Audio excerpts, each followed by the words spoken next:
Salut à tous, c'est Tuto iPhone et aujourd'hui on se retrouve pour une nouvelle vidéo. Une vidéo conseil sur 12 choses à ne pas faire avec son iPhone. Allez, c'est parti.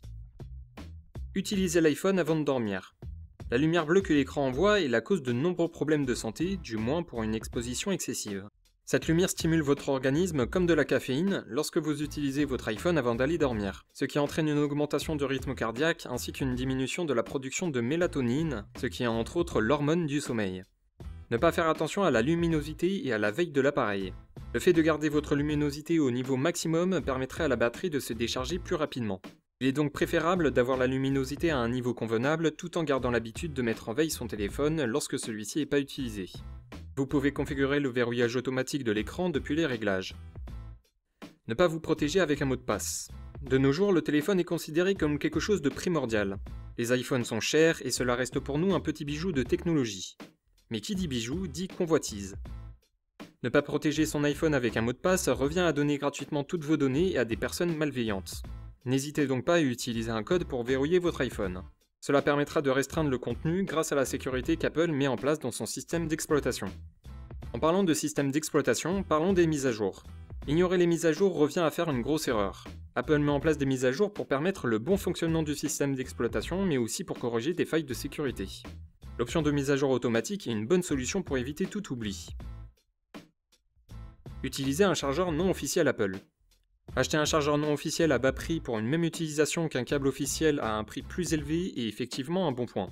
Mais acheter du bas de gamme qui risquerait de causer des dégâts irréversibles à votre appareil iOS n'est pas la solution. Utiliser un chargeur officiel est préférable même si le prix est élevé comparé à des chargeurs contrefaits bon marché.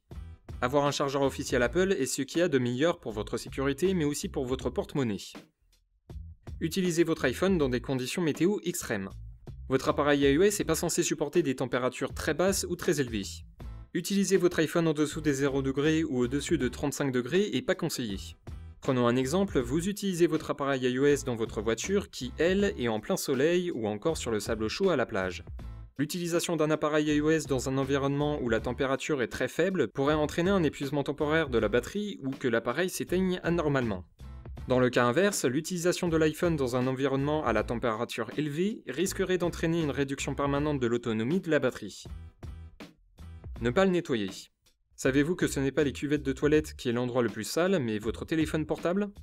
Bien sûr, c'est le cas si vous ne le nettoyez pas, tout comme un clavier d'ordinateur. Le téléphone reste néanmoins l'objet que l'on utilise le plus. Nettoyer votre iPhone est le meilleur moyen pour enlever toutes les bactéries qui se sont posées.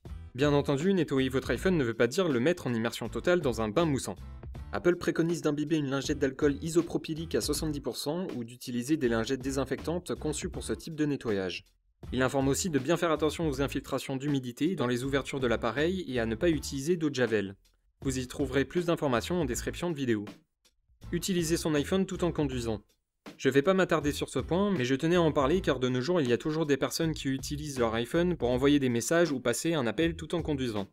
Il faut bien entendu ne pas le faire, il faut garder à l'esprit que c'est pour votre santé, mais aussi pour les personnes autour de vous. De plus, c'est une amende qui vient s'ajouter à votre compteur. Activez le mode ne pas déranger en voiture et ce qu'il y a de mieux à faire. Vous ne répondez tout simplement pas aux appels et messages, cela peut être aussi un bon choix. Ne pas faire de sauvegarde iTunes ou iCloud. Une sauvegarde de votre appareil iOS est nécessaire si vous souhaitez retrouver vos données. Cela peut être pour un changement d'iPhone, une réinitialisation de l'appareil ou encore en cas de vol.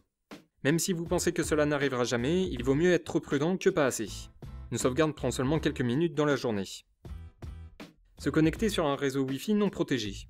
Trouver un Wi-Fi non protégé par un mot de passe peut sembler être une bonne nouvelle pour s'y connecter, mais c'est exactement ce qu'il faut ne pas faire.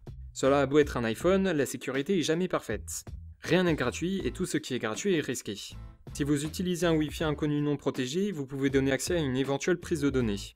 Utiliser un Wi-Fi avec un chiffrement ou rester simplement en données cellulaires, c'est tout aussi bien. Sauvegarder les mots de passe d'applications bancaires. S'il y a bien une chose à ne pas faire, c'est bien ça. Il est conseillé de ne pas utiliser la mémorisation de votre mot de passe qui accède directement à votre compte bancaire dans votre appareil iOS. Même si la plupart des applications ont déjà mis un procédé qui permette que le code ne soit pas mémorisé, restons vigilants.